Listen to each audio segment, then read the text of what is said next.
आयत होता है। इसमें स्पेशल क्या होता है, आयत में, अब मैं कह रहा हूं कि आयत भी एक समांतर चतुर्भुज ही है, तो आयत में स्पेशल क्या होता है, तो आयत में आपको यह ध्यान देना है कि ऐसा समांतर चतुर्भुज, क्या बोला, ऐसा समांतर चतुर्भुज जिसके सभी कोण 90 डिग्री के हो जाए उसे आयत कहते हैं। तो अगर मैं इस तरीके का कोई इमेज बनाऊं। Hello sir. हाँ बताओ। सर मेरा नेट नहीं चल रहा। नेट नहीं चल रहा तो आप ऐसी जगह पे जाने की कोशिश करो जहां नेट अच्छे से चले। सर आपकी स्क्रीन में दिख रही। स्क्रीन नहीं दिख रही तो एक बार जल्दी से लेफ्ट करके ज्वाइन हो जाओ, स्क्रीन तो दिख रही है ना, तो एक बार लेफ्ट करके ज्वाइन हो जाओगे फिर दिक्कत नहीं होगा, ठीक है। हाँ, तो अगर ऐसा कोई आकृति बनाओ तो इसे आप क्या कहोगे, इसे आप कहोगे समांतर चतुर्भुज है, ठीक। अगर ये भुजा इसके समांतर, मतलब सम्मुख भुजा समांतर होनी चाहिए, ठीक है। अब क्या कर रहा हूं, इसी सभी के कोण जो आपको दिख रही है, सारे कोण, मैं इन कोण को अगर 90 डिग्री का बना दूं तो ये आकृति कुछ ऐसा बन जाएगा, और यह भी एक समांतर चतुर्भुज ही है। इस वाले आकृति को आप क्या बोलोगे, यह भी एक समांतर चतुर्भुज है, लेकिन इस सभी के कोण अगर 90 डिग्री के आपको दिख रहे हैं तो आप बोलोगे यह जो आकृति है यह एक आयत है ना, यह एक विशेष प्रकार का समांतर चतुर्भुज है जिसे हम आयत नाम दे देते हैं, ठीक है। तो अब मैं कह रहा हूं कि आयत जो है एक प्रकार का समांतर चतुर्भुज ही है, तो समांतर चतुर्भुज में जितने भी गुण होंगे, 5 गुण, वो पांचों गुण आयत में भी होते हैं, ठीक। पहला बात आपको यह ध्यान रखना है कि समांतर चतुर्भुज के पांचों ही गुण आयत में भी होंगे, पहला चीज। दूसरा चीज, एक स्पेशल बात, एक चीज आपको एक्स्ट्रा ध्यान रखना है कि अगर आप आयत बना रहे हो तो आयत का जो विकर्ण आप बनाओगे, ध्यान देना, अभी अभी मैं आप लोग से पूछा भी था, तो एक चीज ये ध्यान देना कि इसके जो विकर्ण होंगे ये दोनों ही विकर्ण बराबर होते हैं, ठीक है। तो आपको बस इतना ध्यान देना है कि ये जो विकर्ण आपको दिख रहे होते हैं, एक विकर्ण दिखा आपको AC और दूसरा विकर्ण दिखा BD, तो ये दोनों विकर्ण आपस में बराबर होंगे, AC और BD बराबर होगा।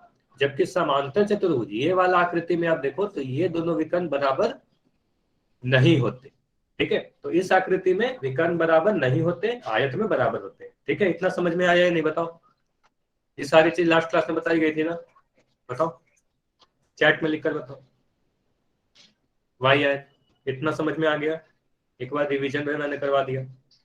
चलो, अगर ये सारी चीज याद है तो हमेशा की तरह एक क्वेश्चन आपको दिख रहा होगा, है ना, और आप सभी को पता है कि आंसर कहाँ करना है। अब कोई भी चैट में आंसर नहीं करेगा, सभी लोग पोल में जाकर आंसर करोगे, तो पोल में जाओ और पोल में आंसर करो, और अभी चैट में बंद कर दे रहा हूं।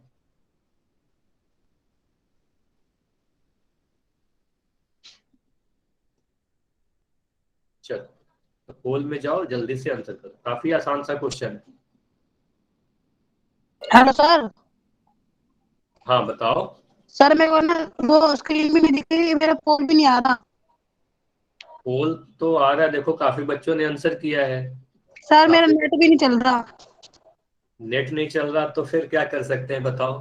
देखो आप दो काम कर लेना गोविंद, यस सर। ट्राई कर, 8:30 से भी ये जो क्लास चल रही है ना, इसकी रिवीजन क्लास होती है 8:30 बजे, सर शुभम मेरा सर अभी करवा। सर मेरा अभी रिचार्ज खत्म हो गया। तो अब मैं उसमें क्या कर सकता हूँ बताओ। तो आप YouTube पे क्लास जाता है, क्लास का रिकॉर्डिंग देख लेना गोविंद, एक दिन बाद रिकॉर्डिंग चली जाएगी, ठीक है। ठीक है सर। चलो अभी आप माइक अपना बंद करो। चलो,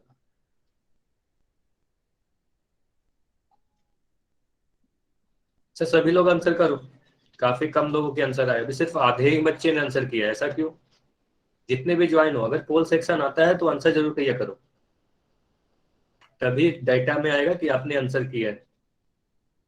अदरवाइज ये पता चलेगा आप बस क्लास कर रहे हो, आंसर एक भी नहीं करते, है ना। तो जल्दी से जाओ आंसर करो, 5 सेकेंड और दे रहा हूँ, 5 सेकेंड और है, 5 सेकेंड में जल्दी से जाओ पोल सेक्शन में आंसर करो। अच्छा माइक बंद रखना है, अब क्लास नहीं, अब क्लास चल रहा है ना, कोई भी माइक नहीं ऑन करेगा। कोई भी डाउट है चैट में लिखोगे जब मैं चैट ऑन कर दूंगा। चलो देखो, अब देखते हैं इसका आंसर, अब देखो चैट भी ओपन कर दे रहा हूँ, कोई भी अगर चीज नहीं समझ में आए, कोई भी डाउट हो, चैट में लिख देना। चलो देखो, ये क्वेश्चन में क्या कहा गया है, काफी आसान सा क्वेश्चन है। कह रहा है ABCD क्या है, एक आयत है। तो सबसे पहले तो मुझे ये दिख रहा है ABCD एक आयत दे दिया, जिसमें AC की लंबाई दे दी गई 12 सेंटीमीटर, ठीक है। तो मगर AC को देखने जाओ तो आप AC को क्या बोलोगे, इस आयत में AC को आप क्या बोलोगे, बताओ, चैट में लिखकर बताओ। AC क्या है, तो AC बोलोगे इस आयत का विकर्ण है ना। सम्मुख भुजा को जोड़ने वाले रेखाखंड को विकर्ण कहते हैं, ठीक है। हाँ, देखते हैं क्या आंसर है, पहले समझ लेते हैं। तो AC क्या है, एक विकर्ण है। अब AC की लंबाई 12 सेंटीमीटर दी गई और आपसे पूछा जा रहा है BD और OB की लंबाई। तो आप देख रहे हो BD क्या है, तो BD भी एक विकर्ण है ना। AC एक विकर्ण है और BD भी एक विकर्ण है।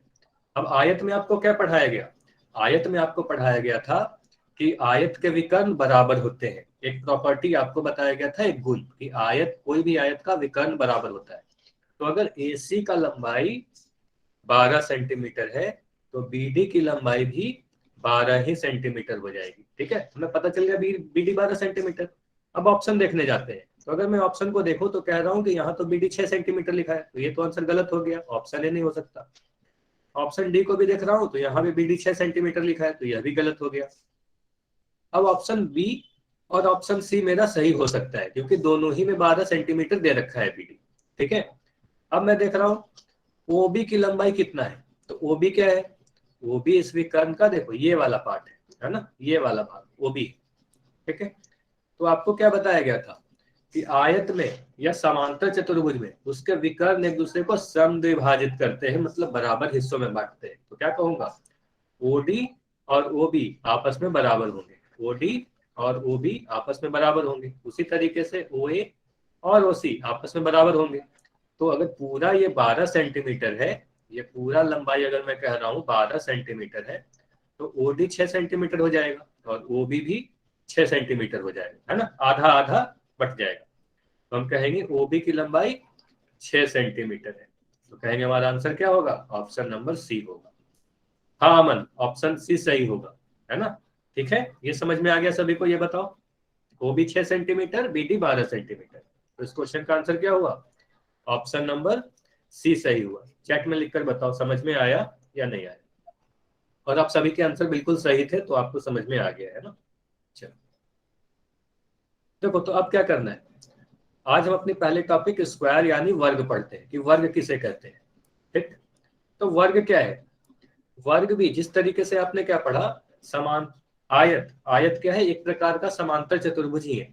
तो वर्ग भी एक समांतर ही चतुर्भुज होता है। देखो क्या लिखा है, वर्ग एक समांतर चतुर्भुज होता है। तो वर्ग में क्या स्पेशल होता है, तो वर्ग के बारे में ये देखना है कि इसका भी सभी कोण, प्रत्येक कोण समकोण होगा, मतलब प्रत्येक कोण 90 डिग्री का ही होगा, ठीक है, सभी कोण 90 डिग्री का होगा। तो आप बोलोगे अगर एक समांतर चतुर्भुज का सभी कोण 90 डिग्री हो जाए तो उसे तो हम आयत कहते हैं, तो आप वर्ग कैसे बोल रहे हो। तो यहाँ पर देखो और भी एक चीज लिखा हुआ है, तथा चारों भुजाएं बराबर होनी चाहिए, ठीक है। तो अगर मैं कोई ऐसा समांतर चतुर्भुज बनाऊं, देखो मैं कोई ऐसा समांतर चतुर्भुज बनाऊं जिसके सभी कोण 90 डिग्री हो, ठीक है। पहला बात तो क्या मिल गया कि सभी कोण 90 डिग्री मिल गए। दूसरा चीज क्या ध्यान रखना है कि सभी भुजा बराबर होने चाहिए, है ना। अगर मैं सभी भुजा को बराबर कर दूं, AB CD, अगर मैं ऐसा लिख रहा हूं कि AB BC CD और AD ये चारों ही आपस में बराबर हैं, तब जाकर हम इस आकृति को क्या कहेंगे, इस आकृति को आप वर्ग बोलोगे, है ना। और आयत कब कहते थे, आयत देखो ऐसा होता था, ठीक है। इस वाले को क्या कहते थे, इस वाले को आयत कहते थे, है ना। इसमें भी सभी कोण 90 डिग्री तो मिल रहे थे, लेकिन सभी भुजा बराबर नहीं थी, सम्मुख भुजा बराबर थी, ये इसके बराबर और ये इसके बराबर। समझ में आया कि वर्ग और आयत में क्या अंतर है, वर्ग में भी सभी कोण 90 डिग्री, आयत में भी सभी कोण 90 डिग्री, लेकिन वर्ग के सभी भुजा बराबर, आयत के सम्मुख भुजा बराबर। इतना समझ में आया, हाँ या ना, चैट में लिखकर बताओ, वाई है। चलो तो देखो यहाँ पर आपको एक आयत वर्ग बना हुआ दिख रहा है ना, यहाँ पर एक वर्ग आपको बना हुआ दिख रहा है ABCD। अब इसमें क्या कह सकते हैं, इसमें कह सकते हैं कि कोण A, कोण B, कोण C, कोण D सभी के सभी 90 डिग्री के बराबर है, सभी भुजा कोण 90 डिग्री के। दूसरा चीज मुझे क्या दिख रहा है कि A B, B C, C D और ए डी सभी भुजा क्या है, आपस में बराबर है। तो अगर ध्यान से देखना, कभी भी आपको वर्ग में ऐसा नहीं दिया जाएगा कि सभी भुजा की लंबाई दी जाएगी, कोई भी एक भुजा की लंबाई आपको दी जाएगी। मान लो मैं कह रहा हूं कि ए बी की लंबाई 12 सेंटीमीटर है, तो इससे पता क्या चल रहा है कि बीसी की लंबाई भी 12 सेंटीमीटर हो गई, डीसी की लंबाई भी 12 सेंटीमीटर हो गई और एडी की लंबाई भी 12 सेंटीमीटर हो गई। मतलब कोई भी एक भुजा दिया जाएगा तो आपको यह समझना है कि सभी भुजा बराबर हो गए। ठीक है, सभी भुजा बराबर होंगी। ठीक, अब देखो वर्ग तो इतना ही सिंपल था, इसमें और कुछ नहीं जानना है कि वर्ग होता क्या है, दिखता कैसा है। वर्ग के डेफिनेशन समझ गए। अब वर्ग के गुण देखते हैं कि वर्ग में क्या क्या चीज हमें जानना चाहिए, वर्ग की प्रॉपर्टीज क्या है।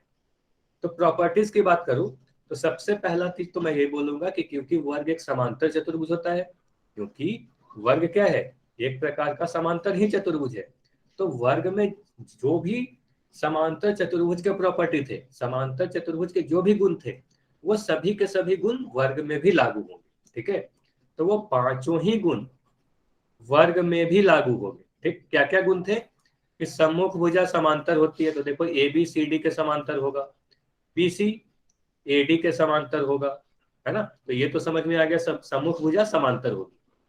दूसरा चीज क्या बोला गया था, सम्मुख भुजा बराबर होती है, तो इसमें तो आपको क्या पता है, चारों ही भुजा बराबर है। अब जब चारों ही भुजा बराबर है, मैं कह रहा हूं अगर ये 8 सेंटीमीटर है तो यह भी 8 सेंटीमीटर है, तो सम्मुख भुजा बराबर हो गई। तो यहाँ भी यह भी 8 सेंटीमीटर होगा और यह भी 8 सेंटीमीटर होगा। तो सम्मुख भुजा बराबर होती है और यहाँ पर वर्ग में सारे ही भुजा बराबर हो गए। ठीक है, समांतर चतुर्भुज में क्या बताया गया कि सम्मुख कोण बराबर होते हैं, तो यहाँ पर तो सभी कोण बराबर है, तो अगर सभी कोण बराबर है तो सम्मुख कोण भी बराबर हो गए, है ना। तो आप देख सकते हो कोण ए और कोण सी बराबर है, कोण बी और कोण डी बराबर है ना। यह भी प्रॉपर्टी सही हो गया। उसके बाद आप देख सकते हो कि ये कोण ए और डी को जोड़ोगे तो कितना मिलेगा, 90 डिग्री 90 डिग्री। इन दोनों को जोड़ोगे तो 180 मिल जाएगा। मतलब समांतर चतुर्भुज में बताया गया था कि आसन्न कोण के योग 180 होते हैं। तो यहाँ पर भी आप चेक करके देख सकते हो कि आसन्न कोण के योग 180 होता है। ठीक है, बैटरी नहीं है तो चार्ज में लगा लो ना अमन, चार्ज में लगा लो। चलो, तो सारे प्रॉपर्टी जो भी समांतर चतुर्भुज के थे वो सभी के सभी यहाँ भी लागू होंगे।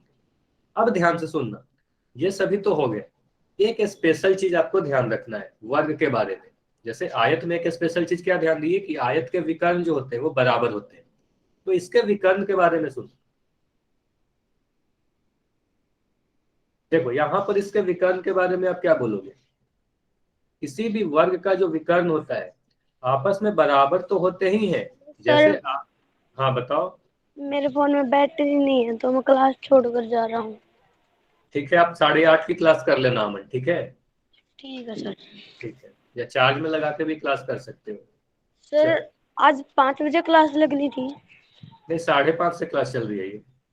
ठीक है, चलो ठीक है, चलो। हेलो सर, ये सवाल समझ में नहीं आया सर। हेलो सर, क्या क्या नहीं समझ में आया? ये सवाल सर मैं अभी आया हूँ सर ऑनलाइन क्लास में सर, मुझे पता नहीं था सर। अच्छा, अभी से आप देखो, अभी से कंटिन्यू देखो, सारी चीज समझ में आ जाएगी। चलो माइक अभी बंद रखो, हाँ ध्यान से देखो। तो वर्ग विकर्ण क्या होते हैं, आपस में बराबर तो होते ही हैं। जैसे जैसे आपको क्या बताया गया, आयत के विकर्ण बराबर होते हैं, तो वर्ग में भी इसके विकर्ण बराबर होंगे। दूसरा चीज क्या, परस्पर लंब होते हैं। तो लंब का मतलब क्या हुआ, 90 डिग्री पर काटते हैं।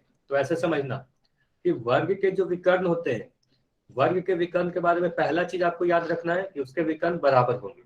दूसरा चीज, जो विकर्ण एक दूसरे को काटेंगे तो उस बिंदु पर 90 डिग्री पर काटेंगे। जैसे देखो यहाँ पर एक विकर्ण आपको दिख रहा है AC, दूसरा विकर्ण दिख रहा है BD। तो सबसे पहला तो मैं ये बोलूंगा, सबसे पहले मुझे ये समझ में आ रहा है कि AC और BD आपस में बराबर होंगे। पहली बात आपको ये ध्यान रखना है, ठीक। उसके बाद ये जो कोण आपको बनते हुए दिख रहे हैं विकर्ण के बीच में, है ना, ये जो कोण आपको दिख रहे हैं ये सभी कोण 90 डिग्री के होंगे। ठीक है, ये सारे कोण 90 डिग्री के होंगे। तो इसी का मतलब हुआ कि विकर्ण एक दूसरे को समकोण पर काटने, काफी लैंग्वेज में आप बोल सकते हो, जैसे भी बोलो ऐसे बोल सकते हो, विकर्ण एक दूसरे पे लंब होते हैं। दूसरा बोल सकते हो कि विकर्ण एक दूसरे को 90 डिग्री पर काटते हैं। तीसरा चीज बोल सकते हो विकर्ण एक दूसरे को समकोण पर काटते हैं, सारी बातें बराबर है, सेम चीज है ना। तो आप देख सकते हो कि कैसे भी आप बोल सकते हो। तो आपको ये देखना है कि कोण एओबी, कोण बीओसी, कोण सीओटी और कोण डीओई सभी के मान 90 डिग्री के बराबर है। ये सब काफी इंपॉर्टेंट पॉइंट है, इसको आपको स्टार मार के याद रखना होगा, है ना। इस पे क्वेश्चन डायरेक्ट आपके एग्जाम में आ सकता है कि विकर्ण 90 डिग्री पर काटते हैं। ये समझ में आया क्या बोलना चाह रहा हूं? ये समझ में आया या नहीं आया? हाँ या ना? देखो एक और मैं वर्ग बना दे रहा हूं, अगर कोई भी डाउट है तो एक बार और समझ लो। अगर मैं कह रहा हूं यह एक वर्ग है, इस बार मैं नाम दे रहा हूं पी क्यू आर एस, ठीक है। तो अगर आप इसके दो विकर्ण बनाओगे, एक विकर्ण पी आर, दूसरा विकर्ण क्यू एस, तो सबसे पहला चीज तो मैं बोलूंगा कि सबसे पहले मुझे ये दिख रहा है कि पी आर और क्यू एस बराबर होगा। ऐसा वर्ग में भी होता है और ऐसा आयत में होता है, दोनों ही में ऐसा होता है। दूसरा चीज, इसके जो विकर्ण है एक दूसरे को 90 डिग्री पर काटते हैं, यानी लंब होते हैं। लंब का मतलब क्या? ये जो कोण आपको दिख रहा है यह कोण 90 डिग्री का बनेगा, यह कोण भी 90 डिग्री का बनेगा, यह कोण भी 90 डिग्री का बनेगा और यह कोण 90 डिग्री का बनेगा। तो यह चीज आपको ध्यान रखना है, याद रखना है, ठीक है। समझ में आ गया? तो अब हम लोग क्या करते हैं, ये सारे चीज समझ में आ गया ना? अभी तक कोई भी डाउट है तो जल्दी से बताओ। डाउट है क्या? डाउट नहीं है तो हम लोग क्वेश्चन करेंगे, बताओ जल्दी से। चलो तो अभी एक क्वेश्चन है आप सभी के पास और ध्यान से आंसर करोगे। चैट को अब मैं बंद कर रहा हूं।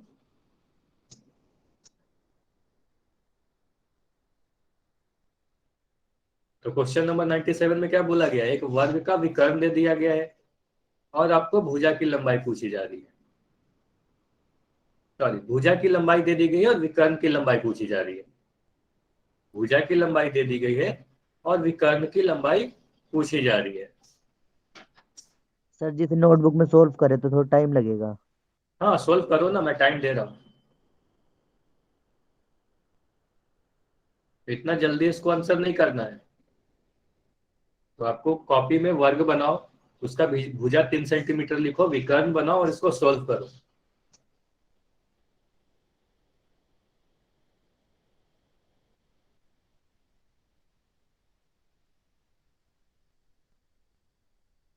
देखो अगर वर्ग का भुजा 3 सेंटीमीटर है तो उसका विकर्ण कितना होगा?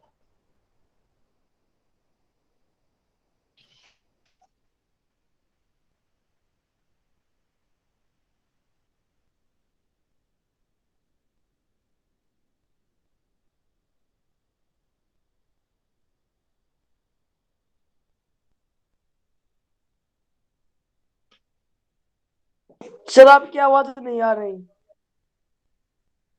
अभी मैं बोलूंगा तब तो आवाज जाएगी ना, अभी आप क्वेश्चन सोल्व करो। क्वेश्चन सोल्व करो फिर समझाऊंगा तो आवाज आएगी।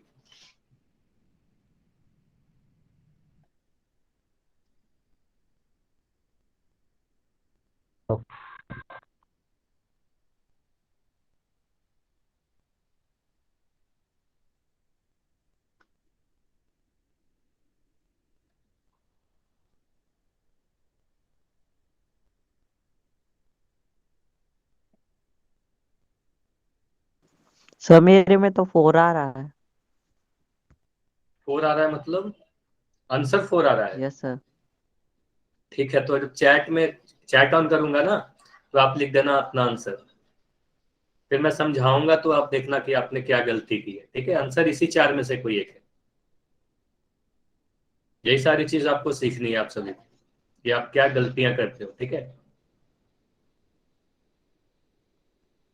और गलती हो तो कोई बात नहीं, गलतियां ही से सीखोगे। चलो 10 सेकंड और है, 10 सेकंड में पोल को एंड कर दूंगा, ठीक है। पोल को 10 सेकंड में एंड करूंगा और फिर देखेंगे इसका आंसर।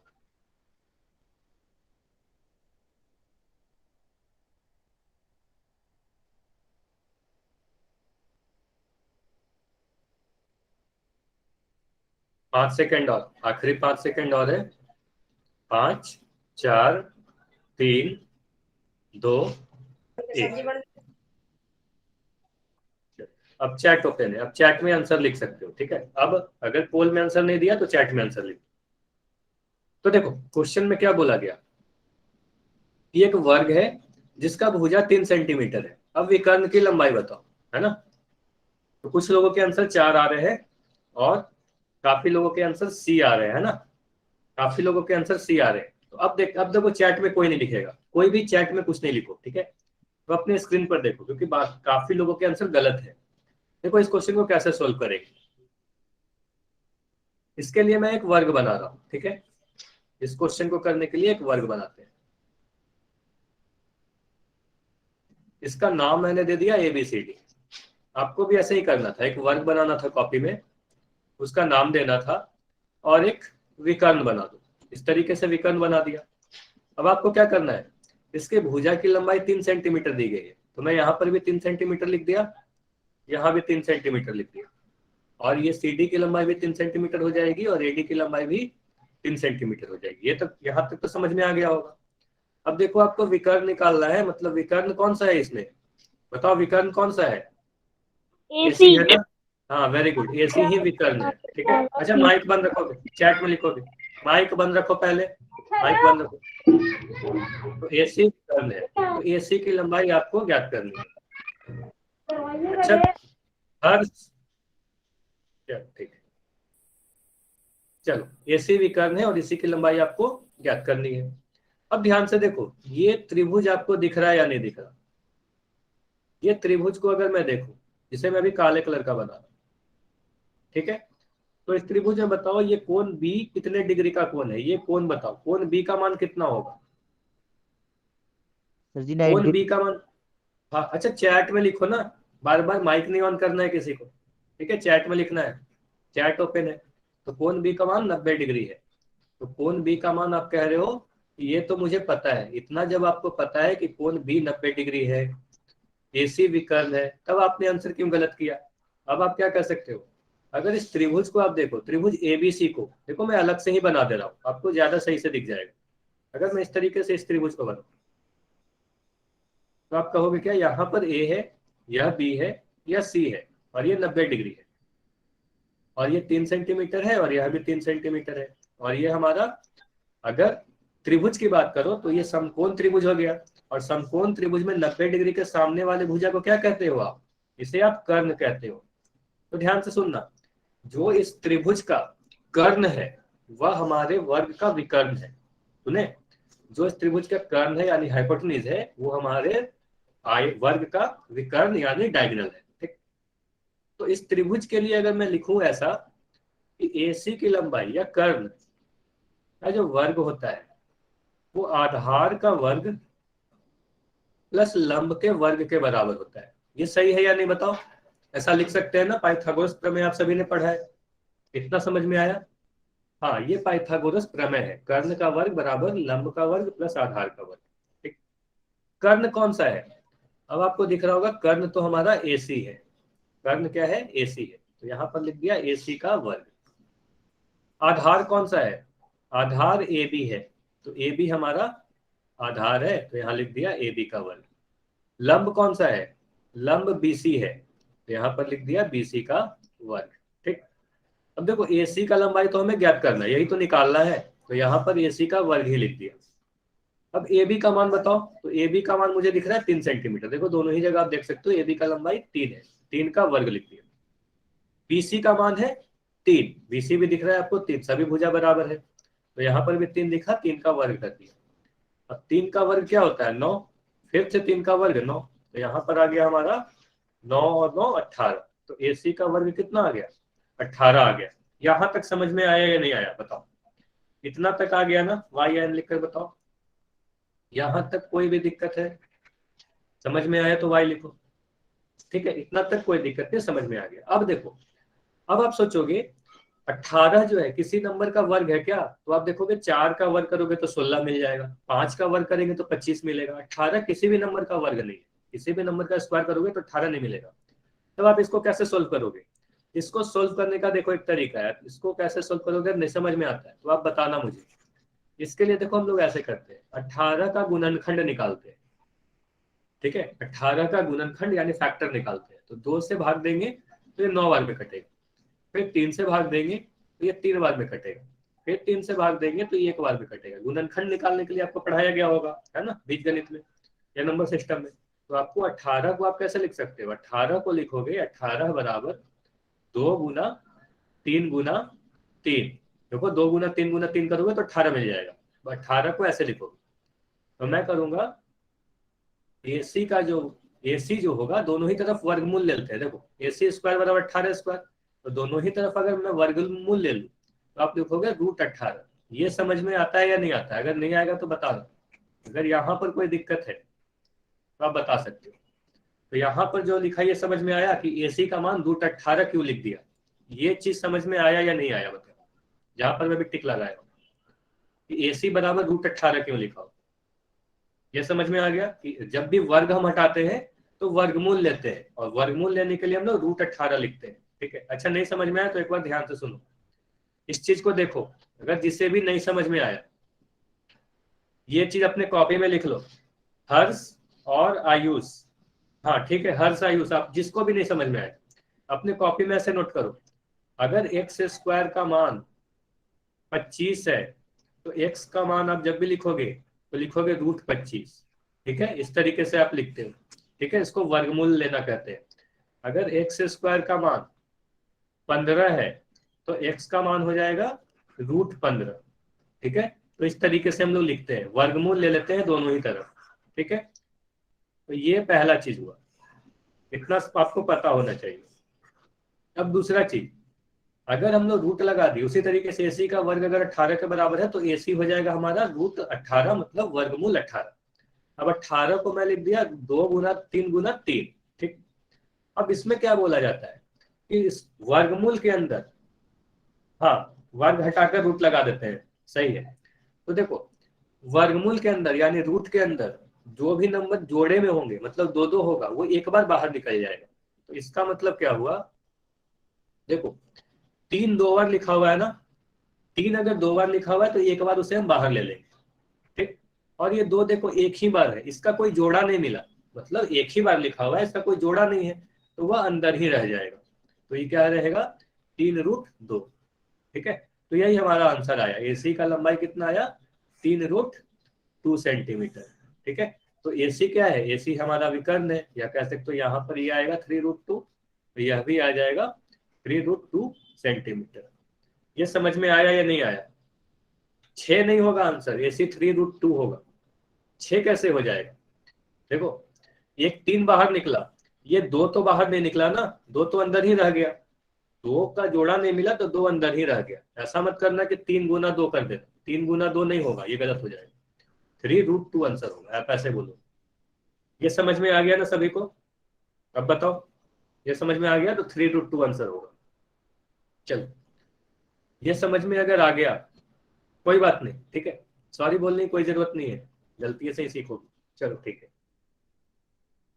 चलो ये सब समझ में आ गया। तो एक बात मुझे बताओ, अगर मैं इसी क्वेश्चन को थोड़ा चेंज कर रहा हूँ, ठीक है, एक इस क्वेश्चन को मैं चेंज कर रहा हूँ, अब मुझे जल्दी से ये बताओगे, अगर मैं कोई एक इसी क्वेश्चन को मैं लिख रहा हूँ कि अगर भुजा 3 के जगह पर 4 सेंटीमीटर दे दी जाती तो आपका आंसर क्या होता, जल्दी से बताओ।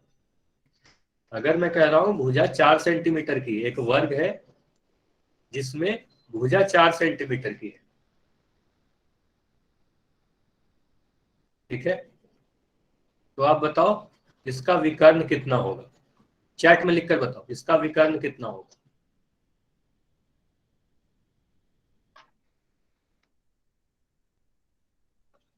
जैसे अभी सॉल्व किया बिल्कुल उसी तरीके से सॉल्व करो, आपका आंसर आ जाएगा। अगर भुजा 4 सेंटीमीटर है तो विकर्ण कितना होगा।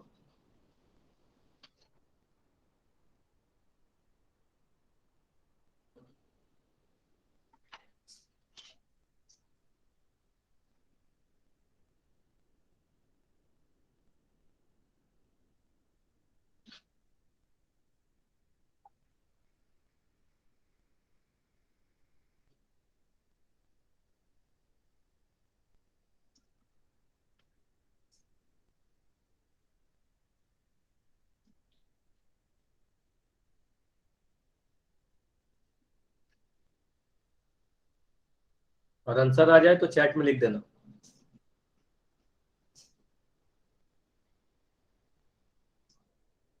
चलो एक आंसर आया है। विकर्ण भी 4 होगा क्या? विकर्ण भी तो 4 नहीं होगा। अगर भुजा 4 है तो विकर्ण हमेशा भुजा से बड़ा होता है, भुजा से बड़ा होगा। चलो अब देखो, चलो अब कोई नहीं लिखेगा चैट में, चलो ठीक है, काफी लोगों के आंसर आ गए हैं। अब सभी लोग स्क्रीन को देखेंगे, ठीक है? अब सभी लोग स्क्रीन को देखें, चलो चैट में कोई नहीं लिखेगा। देखो फिर से क्या कर रहा हूं, इस त्रिभुज को देखो ध्यान से, सिर्फ और सिर्फ आपको ये त्रिभुज देखना है, त्रिभुज एबीसी को। तो इस त्रिभुज को आप देखोगे तो कहोगे यह त्रिभुज समकोण त्रिभुज है, क्योंकि बी 90 डिग्री का है। फिर से हम पाइथागोरस प्रमेय लगाए तो आप कह सकते हो एसी का जो है, चलो ये बताओ तो सही है क्या, एसी बराबर A B plus B C, ये लिखा हुआ सही है, हाँ या ना? एसी बराबर A B plus B C, बताओ ये सही है या गलत है? सही है तो वाई लिखोगे, गलत है तो एन लिखोगे। ये सही है क्या? ध्यान से देखो, एसी बराबर A B plus B C, ध्यान से देखो ये सही है, ध्यान से देखो ये सही है या गलत है? चैट में लिखकर बताओ, क्या ए सी ए बी और बी सी को जोड़ देने पे सही हो जाएगा? नहीं होगा, ठीक है? ये सही नहीं होगा, ठीक है? ये गलत है, हाँ ये जानबूझकर ही गलत लिखा गया था।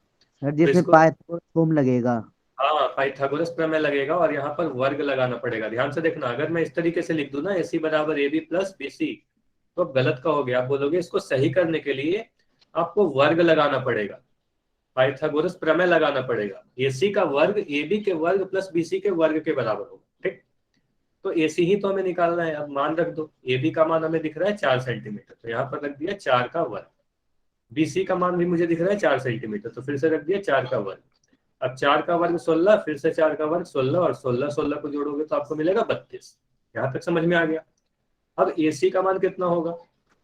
जब एसी का वर्ग अगर 32 है तो एसी का वर्ग √32 यानी वर्गमूल 32 हो जाता है। तो √32 आप कैसे सोल्व करोगे? फिर से आप 32 का गुणनखंड निकालोगे।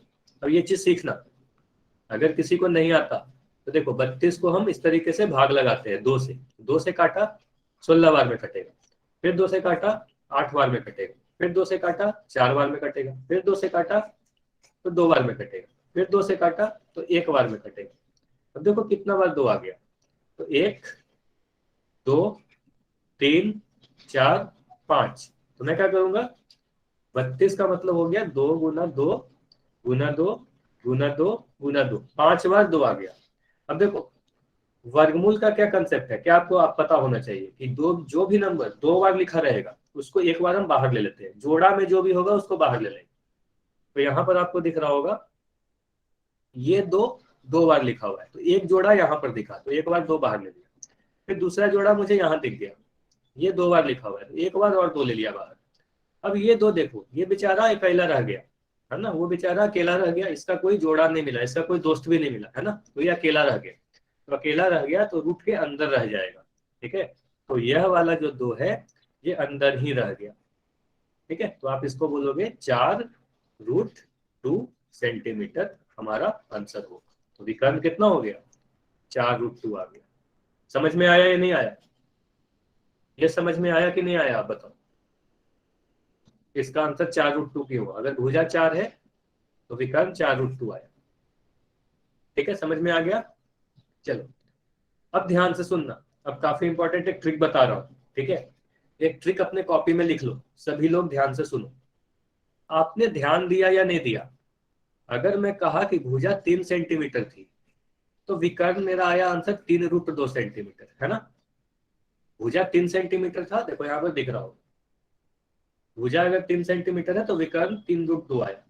अगर भुजा 4 था तो विकर्ण 4√2 आया, है ना?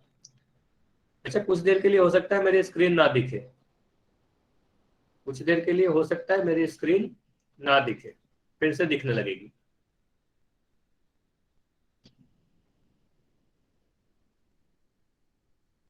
अच्छा स्क्रीन दिखने लगेगी तो बताना,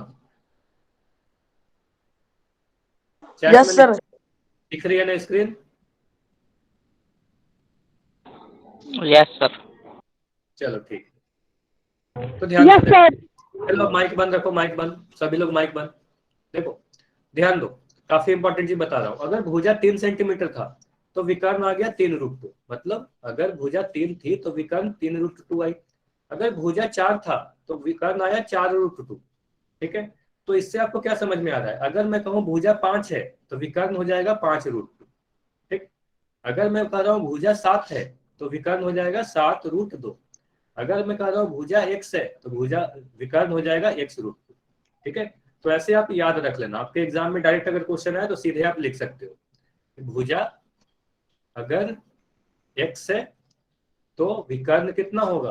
विकर्ण हो जाएगा x√2, मतलब √2 से बस आपको गुना कर देना होता है। √2 से गुना कर दोगे आपका आंसर आ जाएगा। अगर ऑब्जेक्टिव एग्जाम में ऐसा क्वेश्चन आए तो आप सीधे टिक मार सकते हो, लेकिन सॉल्व करने वाला सब्जेक्टिव एग्जाम में आएगा तो ये पूरा प्रोसेस आपको लिख के दिखाना होगा। ठीक है, ये समझ में आ गया? अब आगे बढ़ते हैं अगले क्वेश्चन की तरफ, है ना। अब देखो ये क्वेश्चन काफी इंपॉर्टेंट था इसलिए इतना समय दे दिया।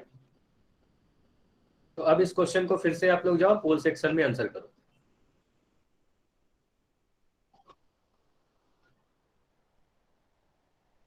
अब देखो पोल में क्वेश्चन दिख रहा होगा, और क्वेश्चन क्या कह रहा है? ये तो काफी आसान सा क्वेश्चन है। एओ की लंबाई देकर एसी और बीडी की लंबाई पूछी जा रही है। ये तो सभी लोग आंसर सही करोगे आप। ये काफी आसान सा क्वेश्चन है, किसी के आंसर गलत नहीं होने चाहिए, और सभी लोग आंसर करो।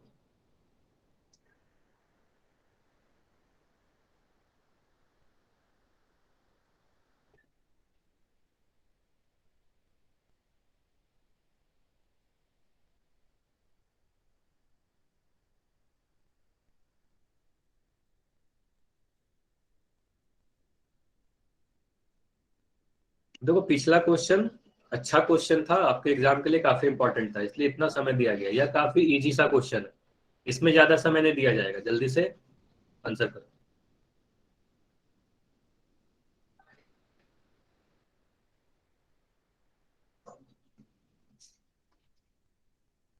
चलो 10 सेकंड और है, 10 सेकंड में पोल को मैं एंड कर दूंगा। काफी आसान सा क्वेश्चन है, 10 सेकंड में पोल को मैं एंड कर दूंगा।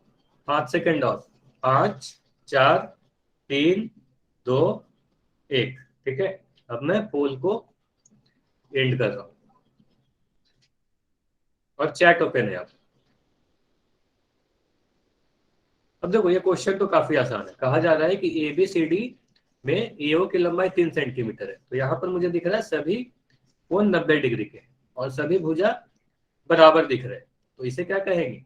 यह जो भी आकृति है, क्वेश्चन में तो नहीं दिया गया है, क्वेश्चन में कुछ भी नहीं दिया गया, लेकिन मुझे पता चल रहा है कि ये जो भी आकृति है यह एक वर्ग है। ठीक, फिगर देख के मुझे पता चल गया कि यह जो आकृति है यह एक वर्ग है। उसके बाद मैं क्या कहूंगा? एओ की लंबाई अगर 3 सेंटीमीटर है, तो एओ की लंबाई अगर 3 सेंटीमीटर है तो कहेंगे ओसी भी 3 सेंटीमीटर हो जाएगा। क्यों? क्योंकि वर्ग के जो विकर्ण होते हैं एक दूसरे को समद्विभाजित करते हैं, बराबर हिस्सों में बांटते हैं। बताया था ना कि समांतर चतुर्भुज के सारे गुण विकर्ण में भी लगे। तो समांतर चतुर्भुज के विकर्ण अगर समद्विभाजित करते हैं तो इसके भी विकर्ण समद्विभाजित करेंगे। तो अगर ओए की लंबाई, ध्यान देना, ओए की लंबाई अगर 3 सेंटीमीटर है तो ओसी की लंबाई भी 3 सेंटीमीटर हो जाएगी। तो यहाँ से एसी की लंबाई कितनी हो जाएगी? तो एसी की लंबाई 3 + 3 यानी 6 सेंटीमीटर हो जाएगी। अच्छा, कोई एक बच्चा है जो अपना माइक ऑन रखा है, सुनील। चलो, तो यहाँ पर एसी की लंबाई 6 सेंटीमीटर आ जाएगी। तो सबसे पहले तो मुझे दिख गया एसी की लंबाई 6 सेंटीमीटर। उसके बाद हम बीडी को देखते हैं। बीडी आपसे पूछा जा रहा है, तो बीडी आप क्या देखोगे? बीडी भी एक विकर्ण है, और आपको अभी अभी काफी डिटेल में बताया गया कि वर्ग के जो विकर्ण होते हैं वो बराबर होते हैं। तो अगर वर्ग के विकर्ण बराबर होते हैं तो हम कह सकते हैं कि एसी 6 सेंटीमीटर है और बीडी भी 6 सेंटीमीटर हो जाएगा। तो एसी भी 6, बीडी भी 6, ऑप्शन नंबर डी। एसी भी 6, बीडी भी 6 सेंटीमीटर। तो ये दोनों ही सही हो रहा है ऑप्शन डी में। तुम्हारा आंसर क्या हुआ? ऑप्शन डी हुआ। ठीक है, ये समझ में आया या नहीं बताओ? समझ में आया या नहीं? वाई है, काफी आसान सा क्वेश्चन था ये तो। हाँ, पिछला वाला सिर्फ वर्ग में ही लगेगा, अगर आयत में लगता तो आयत में बता देता ना। पिछला वाला जो ट्रिक था वो सिर्फ आपको लिख लेना है, वर्ग के लिए ही वो सही है, क्योंकि आयत में तो दोनों भुजा अलग अलग होगी। आयत में एक भुजा 4 सेंटीमीटर, दूसरा 3 सेंटीमीटर दिया रहेगा, तो आप किस वाले भुजा से गुना करोगे, है ना। सभी वर्ग बराबर होने चाहिए, सभी भुजा बराबर होने चाहिए, तभी वो ट्रिक लगेगा। चलो ये समझ में आ गया। तो अब हम लोग अगला टॉपिक पढ़ते हैं, अगला चतुर्भुज जो क्या है, रोम्बस। तो हमारा चतुर्भुज में ये आखिरी है, ठीक है ना, मतलब आखिरी प्रकार का चतुर्भुज पढ़ रहे हैं, सबसे लास्ट। इसके बाद हम लोग वृत्त पढ़ने वाले हैं। तो अब तक हम लोगों ने सारे चतुर्भुज को पढ़ लिए, जो आखिरी बचा हुआ है रोम्बस यानी सम चतुर्भुज बचा हुआ है। तो सम चतुर्भुज किसे कहते हैं, देखो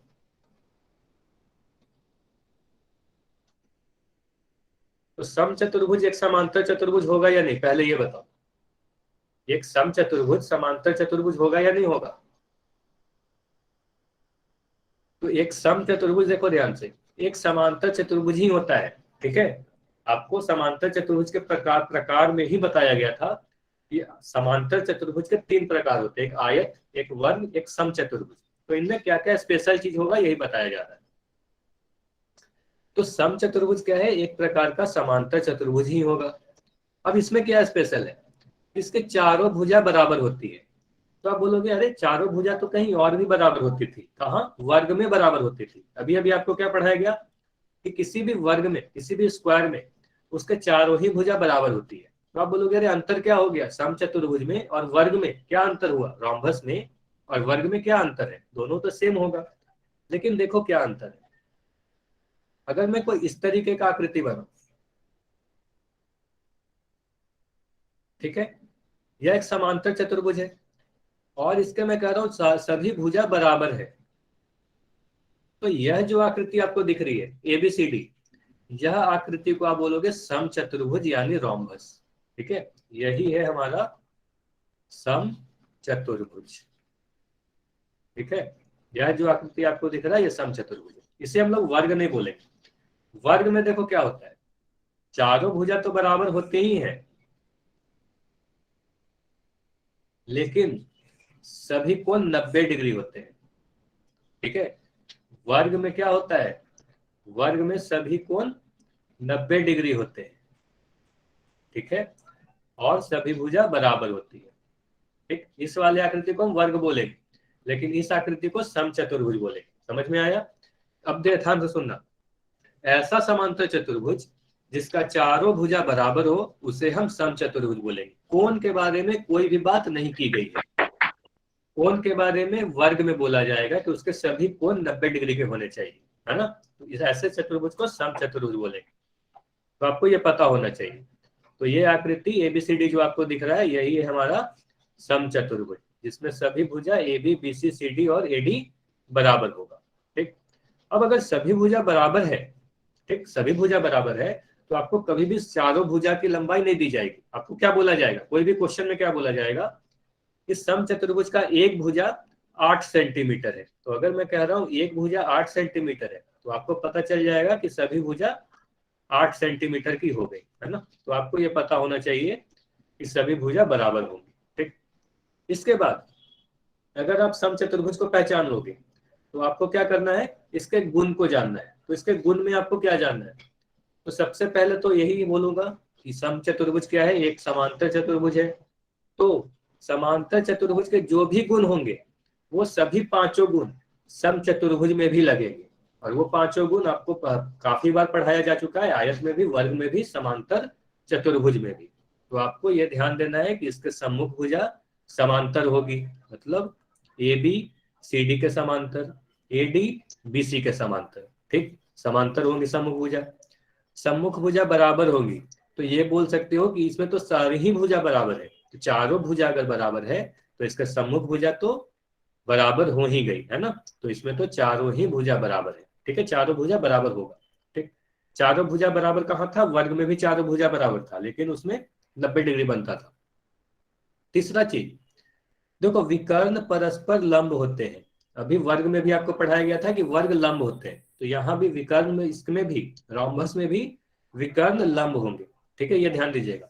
लंब का मतलब क्या, एक दूसरे को 90 डिग्री पर काटेंगे, मतलब कोण, ये कोण को देखो, कोण AOB, ये नीचे जो दिख रहा है, कोण BOC, ये वाला कोण, कोण COD, ये जिसे मैंने यहां पर लिखा है 90 डिग्री, कोण DOA, सभी के मान 90 डिग्री होंगे।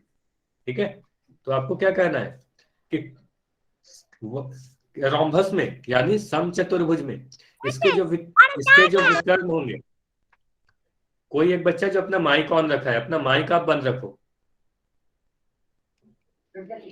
तो समचतुर्भुज में या रोम्भस में उसके जो विकर्ण होंगे एक दूसरे को 90 डिग्री पर काटेंगे।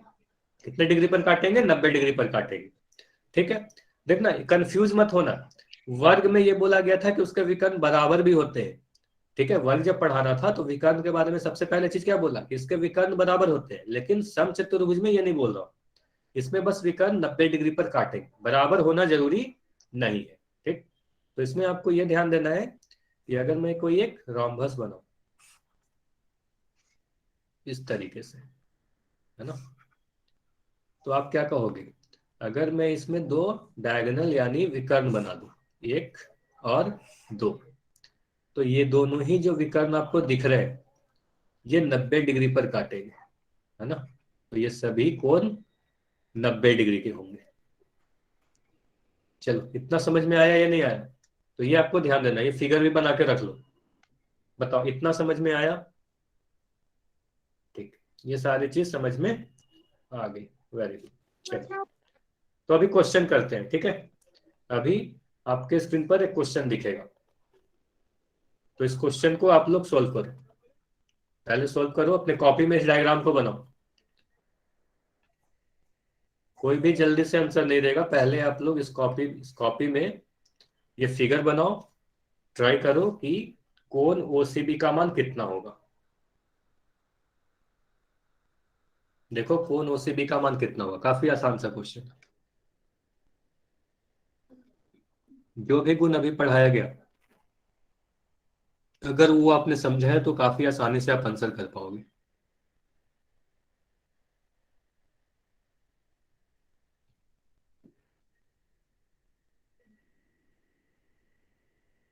देखो, अगर कोण OBC दे दिया गया है तो कोण OCB का मान कितना होगा।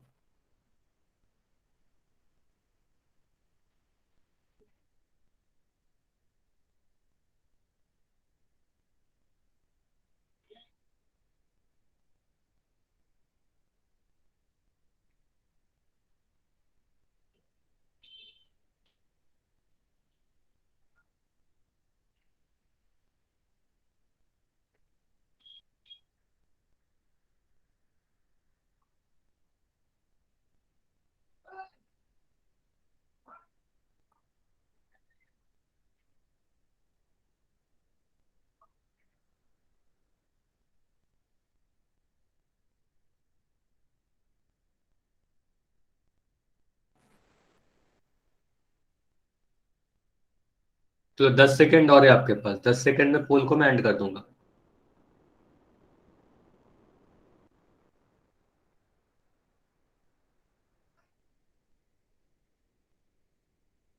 5 सेकेंड और, आखिरी 5 सेकेंड है, जल्दी से पोल सेक्शन में, अभी भी काफी कम बच्चों के आंसर आए। 5 सेकेंड में पोल को मैं एंड कर दूंगा और इस क्वेश्चन को डिस्कस करेंगे। चलो, अब देखते हैं हमारा इस क्वेश्चन का सॉल्यूशन क्या होगा। देखो क्या दिया गया है, ABCD क्या है, एक समचतुर्भुज है। ठीक, कोण OBC का मान 55 डिग्री है। ठीक है, कोण OBC का मान 55 डिग्री है, यह कोण 55 डिग्री है। तो हमसे कोण OCB का मान पूछा जा रहा है, मतलब यह वाला कोण का मान पूछा जा रहा है, जिसे मैं अभी लाल कलर का बना रहा हूं यहाँ पर। ठीक है, तो सबसे पहले मुझे ये बताओ, इस कोण के बारे में आप क्या बोलोगे, यह कोण कितने डिग्री का होगा? कोण OCB, कोण OCB कितना होगा? ये जो कोण आपको दिख रहा है,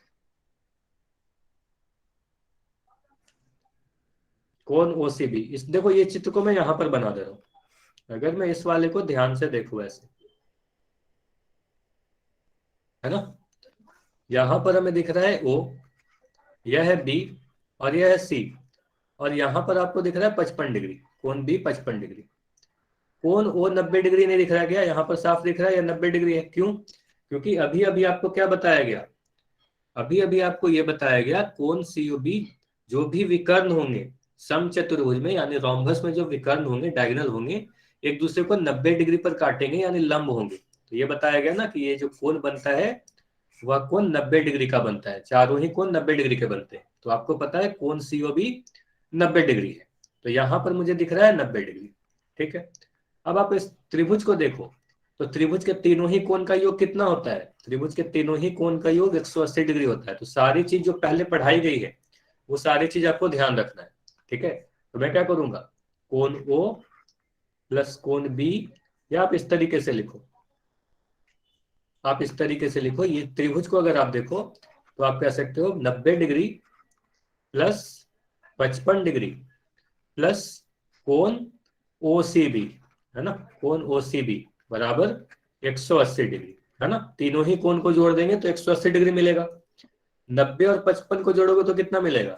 145 डिग्री प्लस कोण ओसीबी बराबर 180 डिग्री। तो यहां से आप कोण ओसीबी का मान ज्ञात कर सकते हो। 180 डिग्री में से आप 145 सब्ट्रैक्ट करोगे तो क्या मिलेगा आपको? 35 डिग्री मिलेगा, है ना। तो आपको 35 डिग्री मिलेगा, ऑप्शन नंबर डी सही होगा। हाँ, वेरी गुड। चलो, ये समझ में आया नहीं आया बताओ? ये समझ में आ गया ना सभी को? आया। ये समझ में आ गया? चलो आ गया तो फिर से क्या करते हैं, एक क्वेश्चन और करते हैं, फिर होमवर्क देंगे। ठीक है, एक क्वेश्चन और कर लेते हैं। तो पोल सेक्शन में जाओ और आंसर करो।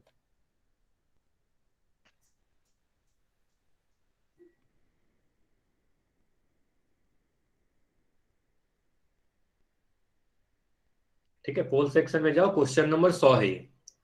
तो पीक्यूआरएस एक आकृति है, इसमें यह नहीं दिया गया है कि पीक्यूआरएस क्या है। तो आपको देखना है कि यह आकृति क्या है। आप इस आकृति को क्या बोलोगे? समांतर चतुर्भुज बोलोगे, वर्ग बोलोगे, आयत बोलोगे, समचतुर्भुज बोलोगे।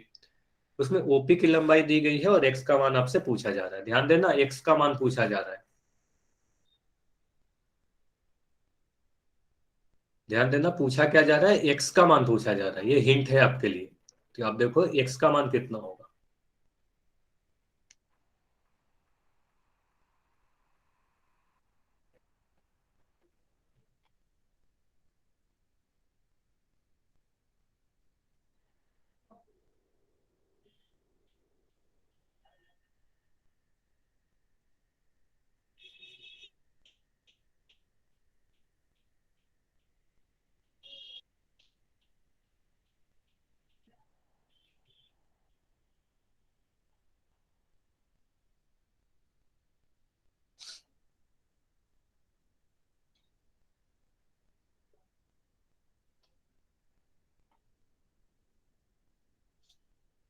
तो जितने भी लोग हो आंसर जरूर किया करो।